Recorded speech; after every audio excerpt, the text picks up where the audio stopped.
Los hechos que van a contarse a continuación sucedieron de forma real y descubrí todos los pormenores en el libro llamado Territorio Negro, de Manuel Marlasca y Luis Rendueles.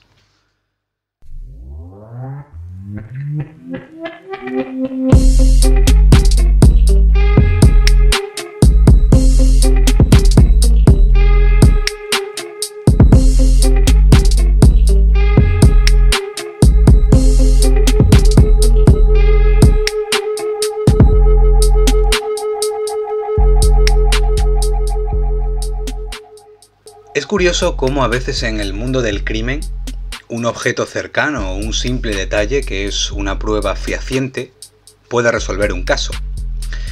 Un criminólogo lo podría expresar mejor, pero eso es lo que pasó en un caso terrible ocurrido en el año 2008 y unas iniciales que dieron inicio y fin al asesinato de un niño inocente, César J.F. Ese nombre estaba escrito en el interior de un plumier lleno de colores y rotuladores, en el espacio que tenía que ocupar una simple goma de borrar.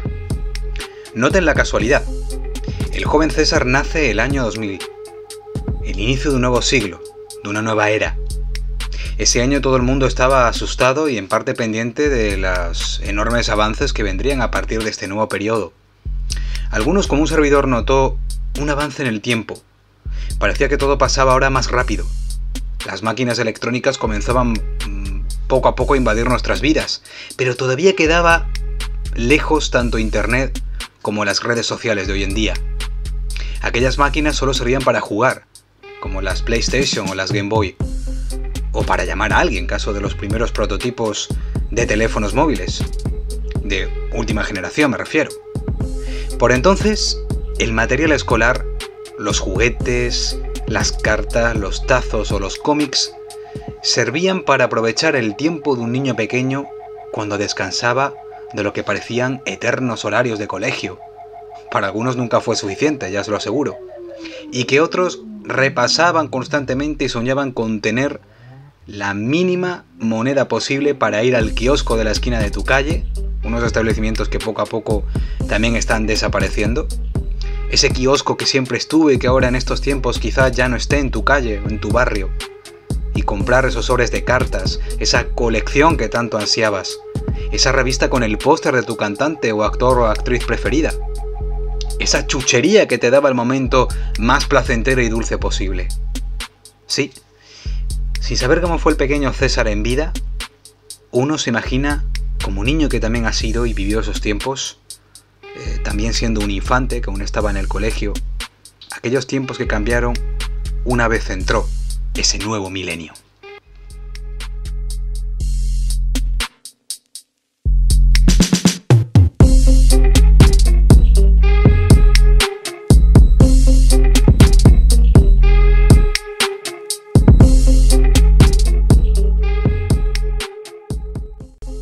Ese niño nunca pudo llegar a la adolescencia.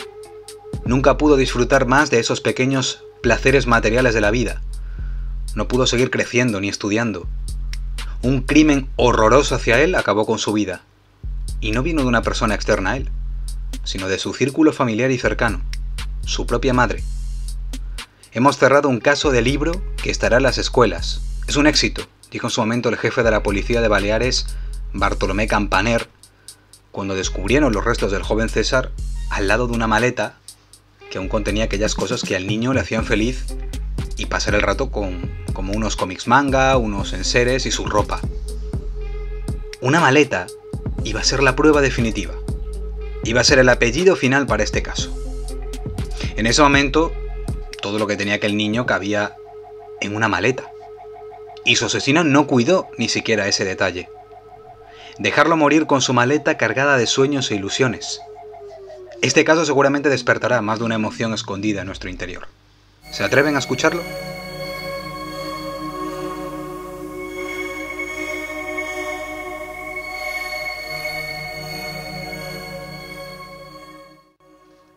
Un 23 de noviembre de 2010, dos hermanos que se dirigían a desbrozar una zona boscosa en el sur de la isla de Menorca, concretamente en Vinidalí del Camí, encuentran una maleta roja y grande, la típica maleta de fibra sintética que se usa para mudanzas y viajes.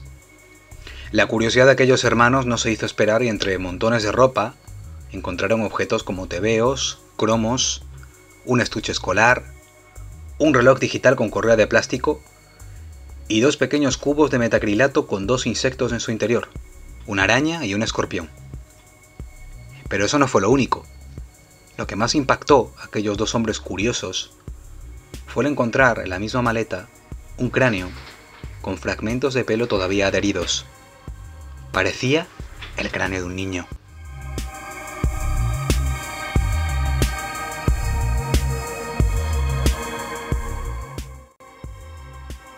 Lo que habían encontrado aquellos hombres de repente era toda una vida guardada en una maleta. De momento esa vida no tenía un nombre, pero obviamente todas aquellas pruebas presagiaban un crimen, del que pronto se haría cargo el grupo de homicidios de la Brigada de Policía Judicial en el término municipal de Mahón, donde fue el hallazgo. Cual rito funerario más propio del antiguo Egipto, la policía ya tenía pruebas suficientes y claras para investigar. Poseía un cadáver y una serie de objetos y enseres que seguramente pertenecían a la misma víctima. Los restos se trasladan en helicóptero hasta Palma de Mallorca para realizar el pertinente estudio forense. El examen no tardó en dictaminar que el fallecido era un niño de entre 10 y 12 años, de origen español o latinoamericano. A pesar de su estado de descomposición, la dentadura propia de un ser humano que está en pleno crecimiento fue la clave para determinar ese rango de edad. Lo que faltaba por descubrir era el momento exacto de su muerte y la forma. Es decir, ¿quién o qué provocó la muerte de este joven? Mientras tanto, la policía se dedicó a investigar los demás objetos que contenía aquella maleta. Unos cómics de una serie de anime muy conocida, Naruto, de los años 2003 y 2004 aproximadamente, parecían muy lejanos en el tiempo. Sin embargo, aquellos cromos de luchadores de la WWE, de una de las empresas de lucha libre de la que yo también soy fanático hoy en día, que eran de 2007 y que aún se conservaban en buen estado, sí que les dio a los investigadores una buena pista. Obviamente, con un artículo con fecha cercana a la muerte sería un buen punto para saber la trazabilidad de esta muerte aún sin catalogar por el momento. Los agentes de homicidios comenzaron primero realizando una búsqueda rápida en la base de datos sobre alguna denuncia de desaparición de algún menor que coincidiera desde el año 2007 al año 2010, pero no encontraron nada. Tristemente, de los miles de menores que desaparecen cada año, no encontraron pruebas relativas al hallazgo del joven y sus objetos personales. 24 horas después del hallazgo de aquellos 2 hermanos, el cuerpo se mantenía en una cámara frigorífica del Instituto de Medicina Legal de Baleares, aún sin nombre.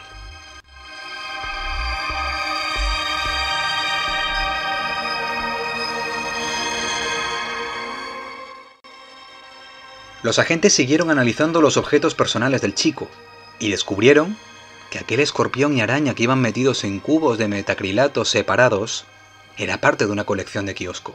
Y yo además creo recordar qué colección era. Analizaron también el estuche, ya carcomido por la humedad y fauna necrófaga. En su interior encontraron un compás, 2 bolígrafos de la marca conocida Bic, varios lápices de colores y una goma de borrar. Con una investigación más a fondo de esos objetos, los policías encuentran una inscripción escrita con una grafía propia de un niño que decía C en mayúscula, SAR en minúscula, J.F. mayúscula.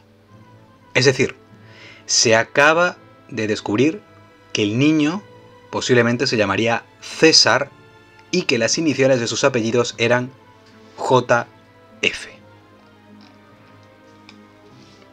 Con tamaña pista, de nuevo se volvió a consultar la base de datos de los miles de menores desaparecidos que desgraciadamente siguen ocurriendo en España. Y todavía no encontramos el porqué a una fenomenología tan extraña. Pero en aquel año, en ese caso, no encontraron a ningún César J.F., ni en los registros de los hospitales de Baleares, ni tampoco los centros escolares de aquella comunidad. Así que se fueron al Documento Nacional de Identidad, el conocido DNI, y desde ahí por fin descubrieron que el chico fallecido se llamaba César Juan Atey Fernández, nacido en Noia el 6 de marzo de 1999 y domiciliado en la misma localidad coruñesa con el documento caducado desde hace 2 años.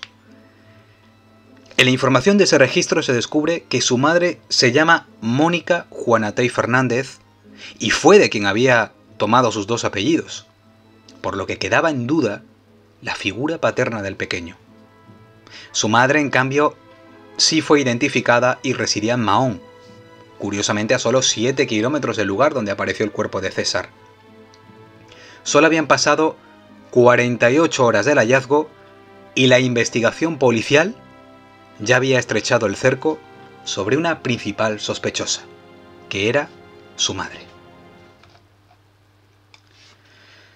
Así que se elaboró la estrategia. Los policías de homicidios comprobaron que los padres de Mónica vivían en Galicia y que su hijo César había estado matriculado hasta el 30 de junio de 2008 en el Colegio Felipe de Castro de Noia hasta tercero de primaria. Por cierto, sacando muy buenas notas. Los policías comenzaron llamando en primer lugar a Víctor, el abuelo materno, y este les dice que desde hacía más de 2 años no sabían nada del pequeño, que creía que aún vivía con su madre en Menorca y que su hija no contestaba el teléfono. Es decir, la ruptura entre Mónica y sus padres era tan real como así Víctor les confirmó a los agentes en esa llamada que ella estaba igual. Es decir, aquellos humildes abuelos, de alguna manera, ya daban por perdido a su hija. Pero del niño sí querían saber, ya que realmente se crió con sus abuelos. La noticia del descubrimiento del cuerpo ya se estaba difundiendo por los medios locales y los agentes pensaron que era el momento de ir a por la madre de César antes de que se entere y huya. Un 26 de noviembre de 2010, la mujer abre la puerta de su vivienda a los policías cuando no habían pasado ni 72 horas desde las primeras pesquisas. Uno de los policías le pregunta a bocajarro: «Mónica, ¿dónde está César, tu hijo?»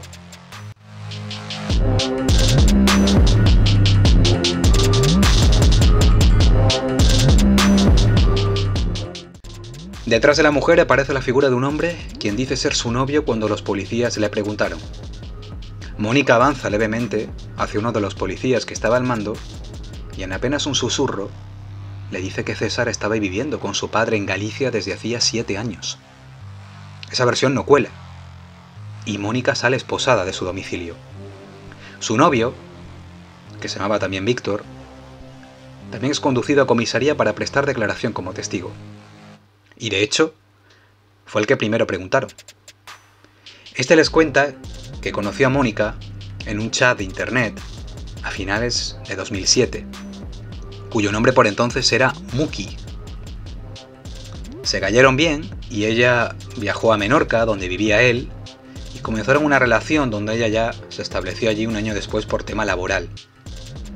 Como lo estaba contando, Víctor ya de manera inocente les estaba desgranando el recorrido de la llegada de su novia a la isla y eran datos cruciales para el comienzo de la investigación policial.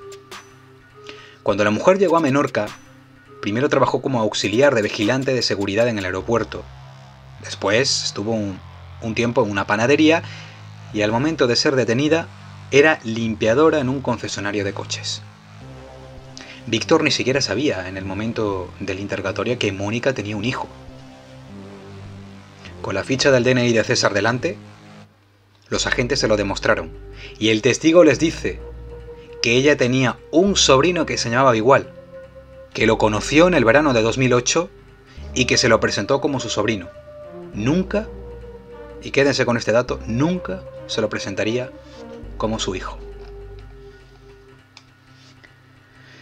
Ese interrogatorio fue fructífero para los agentes de homicidios porque supieron de inmediato que Víctor no les mintió, que no era parte de ningún plan de Mónica Juan Atey, sino que era otra víctima más de las mentiras de una nueva vida que ella misma se había creado en Menorca tras eliminar cualquier rastro de una existencia anterior.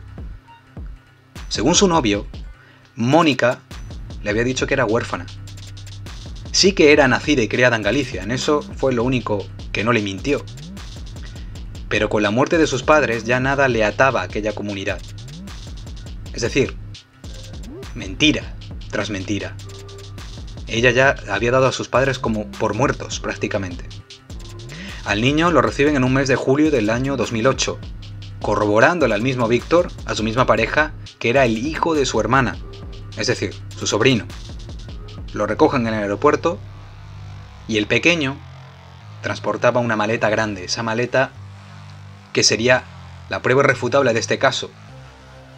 Esa maleta donde el niño guardaba todos sus objetos, esa maleta inseparable de aquel joven César. La misma maleta que los agentes le muestran cuando lo hallaron muerto.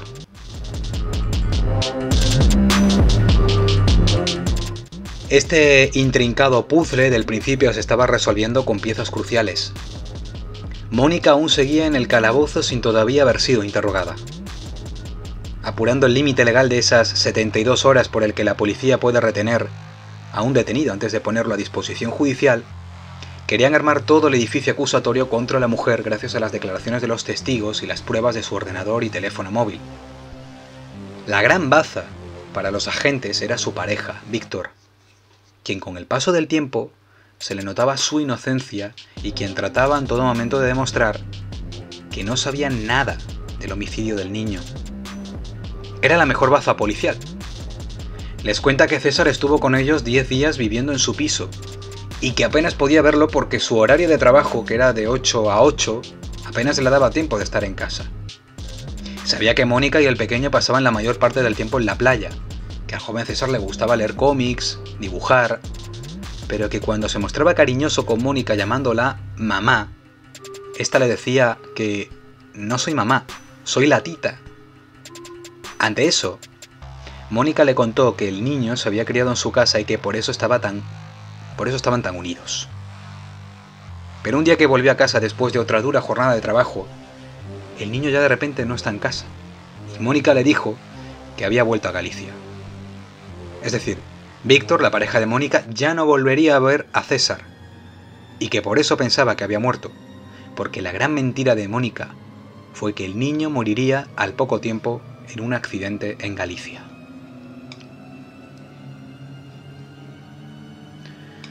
Los padres de Mónica, Víctor y Josefa, contaron a los investigadores que el padre del joven César era un joven de Noia llamado Iván. El niño nació cuando ellos ya habían roto su relación y Mónica le negó una prueba de paternidad a pesar de que éste quiso hacérsela para hacerse cargo en su papel como progenitor del bebé.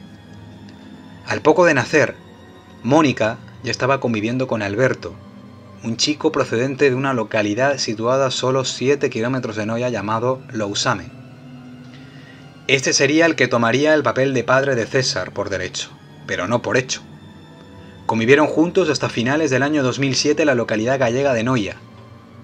Parecían anunciarse campanas de boda en esta relación, hasta que de repente Mónica se marcha a Menorca porque al parecer se enamoró de un tal Víctor, un vigilante de una quesería.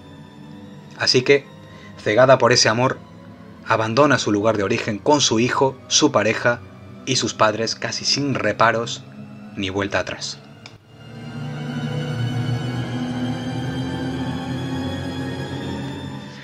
Una vez instalada en Mahón, Mónica regresa a Galicia a principios de 2008 solamente para arreglar el asunto del niño, dejarlo al cuidado de sus padres y así romper toda relación con su anterior pareja, Alberto, quien se vio como una víctima más de los deseos egoístas e impulsivos de Mónica. Pero los abuelos le recriminaron a su propia hija que la responsabilidad de criar y cuidar a su hijo era de ella, y le recordaron que en cualquier momento el padre aparecería de nuevo para reclamar su paternidad, y quizá también la custodia del pequeño. Así que, una vez que el pequeño terminó su curso escolar en Noia, su madre se compromete a quedarse con César como debe ser y buscarle colegio en Menorca. La abuela lo recordó de esta manera contándoselo a los policías a la pregunta de cuándo fue la última vez que vieron al pequeño y dice así: El 1 de julio de 2008 lo llevamos al aeropuerto de Santiago para que se fuera con su madre a Menorca. Le compré el último número de Naruto, unos cuentos que le gustaban mucho, para que se entretuviera en el avión. En la maleta le metimos toda su ropa, sus cosas del colegio, sus cromos, sus libros. Y con todo ello, con todo esos enseres que tanto le gustaba a César, acabó desaparecido.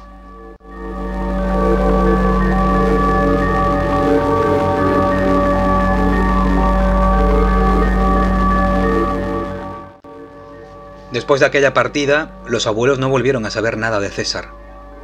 Su hija les llamó para confirmarles que a pesar de que el vuelo llegó con retraso, el niño llegó bien y contento el mismo día, con aquella maleta que sus abuelos le ayudaron a preparar seguramente y donde el joven César llevaba como reflejo de su todavía corta existencia.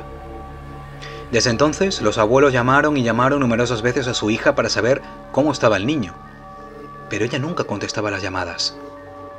Y al mandarles regalos, siempre eran devueltos por destinatario desconocido. Solamente sabían de él de forma indirecta a través de una serie de fotografías por internet que una prima de Mónica y sobrina de los abuelos les mandaba. Y es aquí donde comienza otra parte importante de la investigación. En el teléfono móvil de Mónica Juanatey se encontraron unas cuantas imágenes de César en Menorca, tomadas durante aquellos 10 primeros días de julio del año 2008 que pasó con su madre y su pareja, Víctor. En una de ellas aparece dibujando, que era una de las pasiones del niño. Esa y algunas otras imágenes, que eran similares, fueron las que su prima enseña a los abuelos para mostrar que el niño se sentía a gusto y feliz viviendo en las Islas Baleares con su madre y su nueva pareja. Pero cuando los agentes indagaron en las incipientes redes sociales de Facebook y Windows Live, que era una red social que por entonces usaba Microsoft, se fueron percatando de las mentiras de Mónica. El 12 de julio de 2008, Mónica le escribe a su prima a través de internet que acababan de trasladarla en su trabajo a Mallorca y que César estaba muy contento viviendo allí y que estaba yendo a clase. Pero según los cálculos de la policía, el niño llevaba 2 días muerto. 5 días después, Mónica vuelve a escribir a su prima que estaba muy liada preparando las cosas para el traslado de ciudad y que César le enviaba un beso muy fuerte.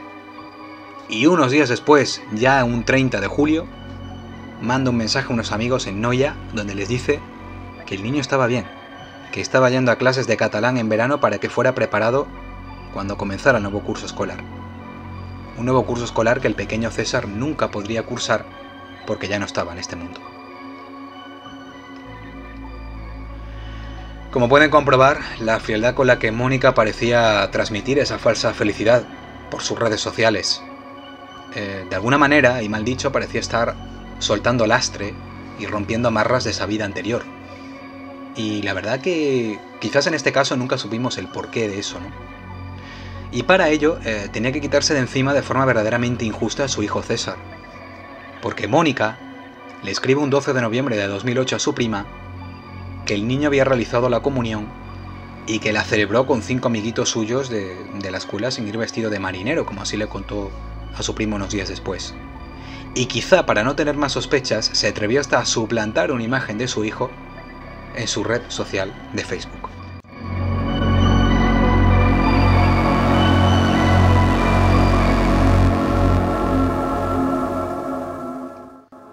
Mónica Juanatey sabía utilizar internet, eso lo tenemos ya bien claro. Sabía cómo manejarse en las redes sociales del momento, como aquel blog que tenía en MySpace llamado Terror a la Gallega, un espacio personal donde solía publicar siniestros dibujos y el cual el juez ordenó clausurarlo una vez Mónica fue detenida. Ella ya se había asegurado que en Galicia todos supieran que el niño vivía con ella en Baleares, pero la historia era muy distinta donde vivía con su novio Víctor, ya que según la contable del concesionario de coches en el que trabajaba como limpiadora le contó que su hijo había muerto en un accidente de tráfico cuando conducía a su hermano. De esta manera demostraba el por qué no se llevaba bien con su familia. Esa confianza produjo que Mónica también le contara a esta mujer que llevaba casada 11 años, algo que por supuesto era también mentira. Debido a la monumental cantidad de pruebas que había estado recogiendo la policía en contra de Mónica Juanatey en tan corto periodo de tiempo, el 28 de noviembre de 2008 deciden interrogarla después de llevar detenida solamente 2 días. Entre las pruebas forenses de César, los testimonios de su pareja y el de los abuelos, más las pesquisas encontradas en el registro de su teléfono y en el ordenador, el interrogatorio iba a ser simplemente un mero formalismo para que se arrepintiera y contara de una vez por todas por qué hizo lo que hizo. Solamente duró un intento, ya que Mónica confesó en primera instancia que estaba en casa con su hijo y que él se había metido en la bañera justo cuando ella había subido al piso de arriba, y cuando bajó el niño estaba ahogado, por eso decidió meter sus cosas en una maleta y llevarlo al monte. Una versión con muy poca credibilidad, donde los agentes simplemente lo que hicieron fue posponer la declaración debido al derrumbe de lágrimas y de mentiras en el que Mónica había entrado con la presencia de su abogado durante aquel primer interrogatorio.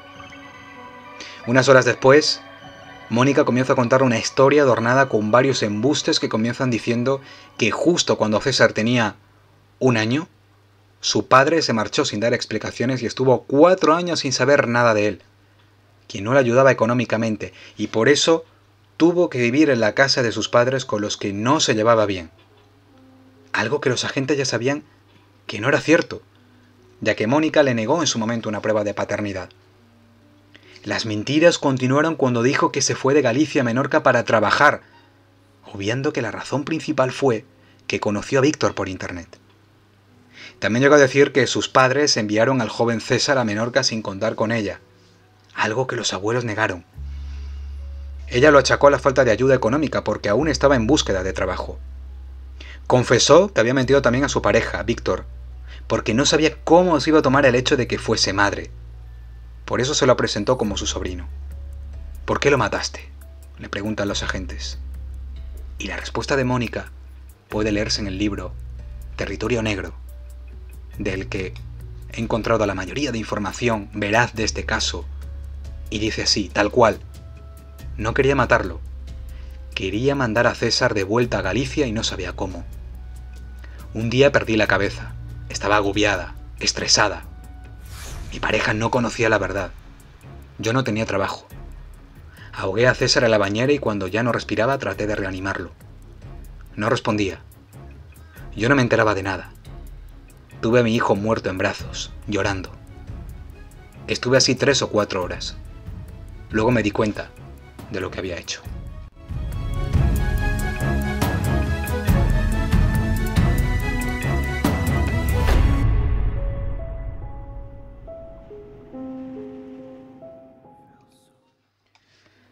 Después de aquel acto atroz, sin sentido a pesar de su explicación desesperada, Mónica metió todos los objetos de César y quemó su DNI. La famosa maleta que fue encontrada con las pertenencias del pequeño 2 años después es lanzada por su madre en el bosque de Vinidalí, desde el coche con el que conducía. Así que, con tales actos y declaración, el titular del juzgado de instrucción número 2 de Mahón envía a prisión a Mónica Juanatey. Sale de su vivienda esposada, con los ojos impertérritos de su pareja Víctor, que no daba crédito a la escena y a todo lo que ha estado viviendo en pocos días. Tuvo que haber sufrido mucho el hombre al haber estado viviendo con una persona cuya mentira y sangre fría a la hora de matar a su hijo no fue ni mucho menos lo que uno espera de alguien que había estado vendiendo una vida paralela por otros medios. Y el pobre Víctor iba a dar menos crédito a lo que estaba pasando cuando recibe una llamada telefónica pocos días después de la detención. Porque quien llama es un tal Agus y dice que es el novio de Mónica y que estaba preocupado porque siempre hablaba con ella y llevaba varios días sin saber de ella. Víctor se queda asombrado, porque ese hombre le estaba reconociendo ser su novio cuando en verdad lo era él. Pero el tal Agus le confiesa que Mónica le había hablado de que convivía con un tal Víctor, quien era su compañero de piso. Tratan de ponerse ahora mismo en el lugar de Víctor y la cara que pondría en ese momento. Mentira, tras mentira, tras mentira, tras mentira.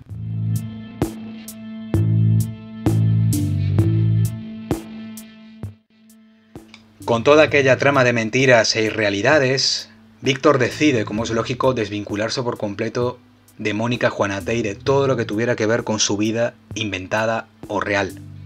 Pero Agus no.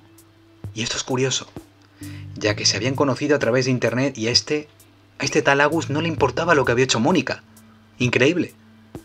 Como ha ocurrido con otras historias amorosas y de acercamiento a delincuentes y criminales estando en la cárcel, como el caso de Charles Manson, por recordar uno famoso, Agus contrae matrimonio con ella, con Mónica Juanate, en la prisión de Palma, a donde la habían enviado en el año 2011.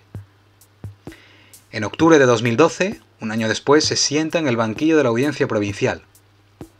Aquel juicio duró 3 días y certificó que la parricida no sufría ninguna patología para cometer tal crimen. Eso sí, los psiquiatras dibujaron claramente en su cuadro que era una psicópata de manual por mentir, engañar, la falta de sentimientos, la frialdad, actuar sin pensar en el daño que puede cometer a los demás.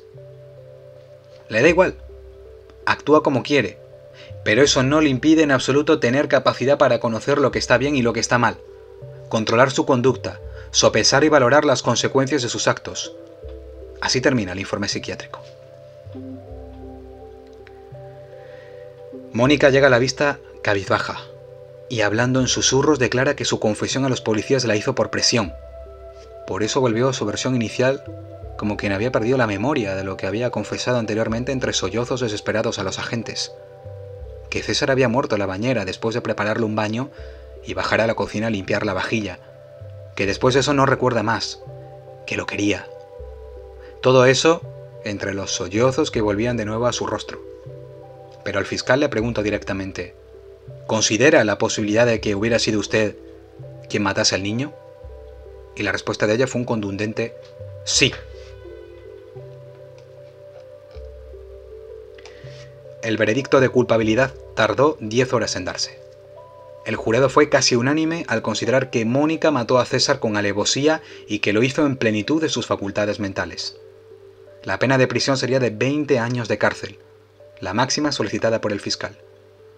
En aquella misma sentencia, el juez narró lo que pudieron haber sido los últimos momentos de la vida del pequeño César de una manera casi poética. Confiado y sin esperarse en modo alguno lo que iba a suceder, estaba ya metido en la bañera para, de forma sorpresa y totalmente inesperada para el menor, sujetarle la cabeza con su mayor fuerza y sumergirlo en el agua, manteniéndolo así hasta llegar a la asfixia total, de modo que las posibilidades de defensa quedaron por completo eliminadas.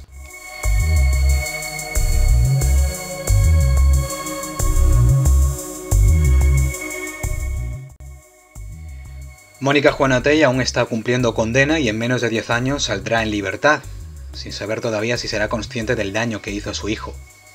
¿Servirá para algo el tema de que a veces la prisión, según los años que dure, sirve para que un preso, un criminal, sea del género que sea de la raza que sea, recapacite? Hablamos de una mujer que hizo daño a su hijo, carne de su carne y sangre de su sangre. Hay casos de hombres que matan a sus propios hijos, pero también, y con este caso quiero demostrarlo, y se demuestra en el libro de Territorio Negro, que hay mujeres que también matan con esa frialdad a sus propios hijos. Sin entrar en debates sobre el tema de la prisión permanente revisable o de la violencia vicaria machista, que tanto ha llenado de portadas los diarios españoles últimamente, este caso refleja bien claro que hay mujeres que también matan, usando también la frialdad, el engaño y el poder de la mentira. Luis Rendueles y Manuel Marlasca comienzan con este caso su Territorio Negro y demuestran que el crimen no entiende de géneros, no entiende de razas, ni tampoco de edades. Es algo que ocurre y siempre sale perdiendo un alma inocente, sea un niño, una niña, una mujer, un hombre, en definitiva, un ser humano. Esta mujer en concreto decidió crearse una vida llena de fantasías y de mentiras. Y quizá tuviera mucho que ver lo que le gustaba escribir relatos de ese tipo de género, ya que ganó hasta un certamen literario con un cuento de terror que tituló El hermano gemelo que era el diablo, y donde contó la historia de 2 hermanos gemelos cuya madre muere en el parto, justo cuando uno de ellos comienza a respirar. Ese hecho produce que la abuela materna considere que su hija trajo al mundo un espíritu maligno que vive de una manera introvertida y reservada en su habitación. Un alma aislada y solitaria convencida de que es una encarnación del mal. En aquel relato, Mónica utilizó nombres japoneses como si fueran sacados de las historias manga de las que era aficionado su hijo.